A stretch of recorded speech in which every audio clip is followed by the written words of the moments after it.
So I just want to encourage you to take your health serious. So as I was reading this book, right, The Courage to Grieve, it talks about having a conversation as the final release for your grief, to have a conversation with those loved ones that pass.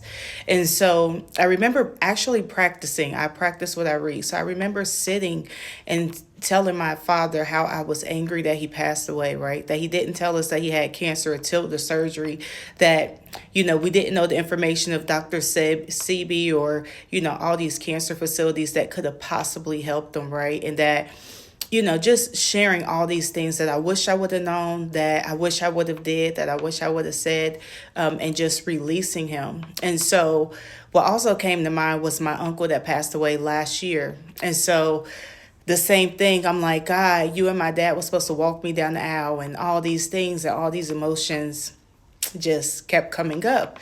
And so I remember, I remember my uncle telling me, like, I don't want to go, but I have to go. There's nothing else that they could do. And it's the same words that my dad said. He said, baby, I don't want to leave you, but it's nothing else that they could do. And so when I spoke to my uncle, like just a couple of days before he passed, he was like, this is it. They gave me a couple of days, they gave me a week, this is it. And I just kept saying, like, is it something else that you could do? And I remember he said, I waited too long to take care of myself. And so I remember so many times the court ordered him to, the AA alcohol meetings, and I took them, and I remember him stopping and starting and stopping. And this time he had finally stopped, and, he stopped and he was taking his medicine and, trying to eat right. Not all the time, but he was trying. And so I noticed that when I'm getting stressed out, I'm like eating, emotionally eating, In-N-Out Burger, like I'm just eating.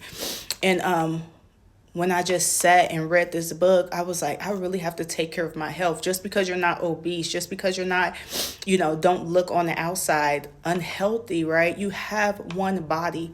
And so I just encourage you not to make a New Year's resolution, but to make a lifestyle. We see fitness trainers that, show us their glutes and, their weight gains and this physique, but it's so much more than that, right?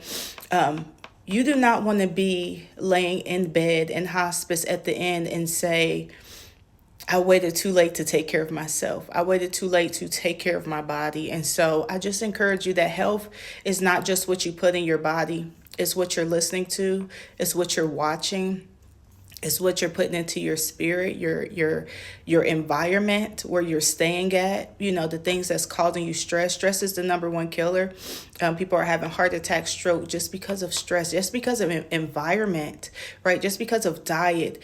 And as I look at my son that's turning 18, I'm like, I would not lay in the bed, they both passed around the age in their 50s. I would not lay in the bed and tell them, I'm sorry, son, that I can't see your children, your children's children, because I didn't take care of myself.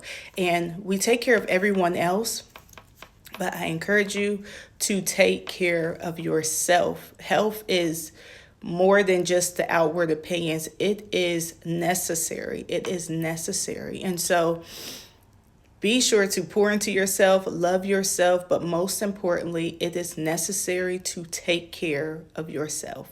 And that is the good news.